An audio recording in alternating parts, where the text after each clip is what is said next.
Beyond the booming press conferences declaring war on Medicaid fraud, the reality on the ground is a weathered eviction notice pinned to the door of a residential care facility, displacing an elderly woman with dementia. This was a meticulous, state-sponsored dismantling of an $11 million Black-owned healthcare enterprise. Before 2021, Step Forward and Granny's Helpful Hands operated as highly compliant professional organizations.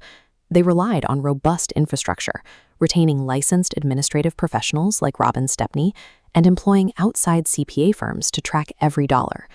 The state specifically targeted this thriving, fully compliant enterprise, setting the stage for a financially motivated assassination.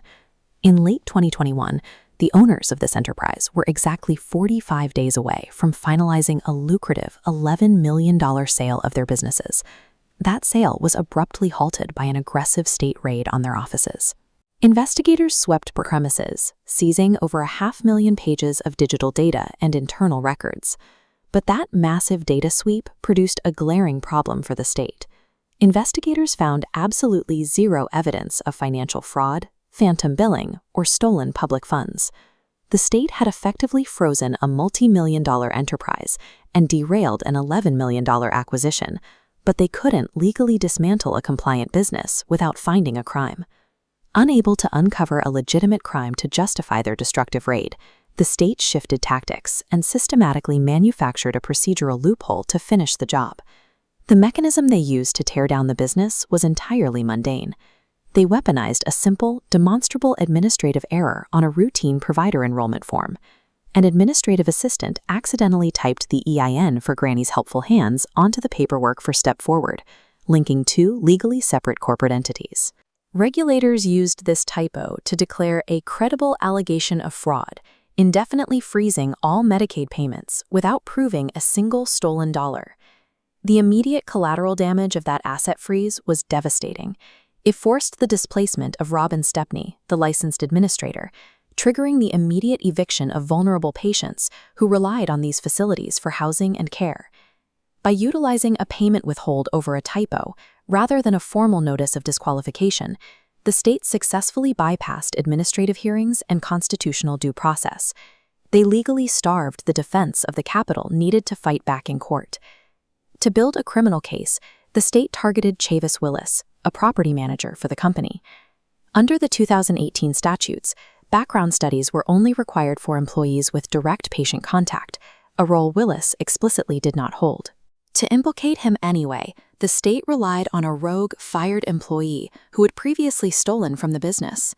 Over the course of 3 interviews, investigators coached her to point the finger at Willis in exchange for a lighter sentence. But digital discovery revealed suppressed evidence, a 2021 text message where that same fired employee explicitly apologizes to Chavis Willis for stealing from the company, completely destroying the state's narrative that they were co-conspirators. The state's central fraud claim against Granny's Helpful Hands also collapses under basic arithmetic. This chart compares the company's actual revenue to the state's allegations. The state alleged $491,000 in fraud during a year when the company's general ledger proves they only generated $340,000 in total profit.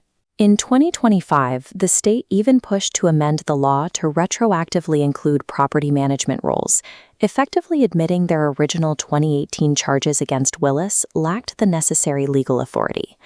The state's case relies entirely on coerced testimony, mathematically impossible claims, and retroactive lawmaking to cover up an illegal investigation. When we zoom out from this specific investigation, a macro-level systemic double standard comes into focus, particularly when looking at the New Way Alliance case. This table breaks down the disparate treatment. New Way Alliance, a white-owned organization, remained operational after settling an $18.5 million fraud scheme. Meanwhile, Step Forward, a Black-owned enterprise, was completely destroyed over a clerical error with zero evidence of fraud. This disparity makes sense in light of the January 2026 Legislative Auditor's Report. The audit exposed a systemic effort within the department to backdate and fabricate documentation during investigations. The destruction of Step Forward is the symptom of a rogue, unaccountable agency actively fabricating evidence to target minority-owned businesses while protecting white-owned entities. The financial damages inflicted on this family by the state's illegal actions are catastrophic and specific. This receipt tallies the destruction: an $11 million sabotaged sale, $5 million in lost equity, $4.5 million in lost leases, and nearly $700,000 in personal tax levies assessed on a business the state itself destroyed. The total exceeds $24 million. The trauma of this case can't be found in a ledger. It's found in the professional displacement of compliant administrators and the heartbreaking eviction of a grandmother suffering from dementia. Now, the state's internal documents are public. What started as a private tragedy has officially escalated into an indefensible political scandal at the Capitol steps. The state of Minnesota is now cornered by its own physical evidence.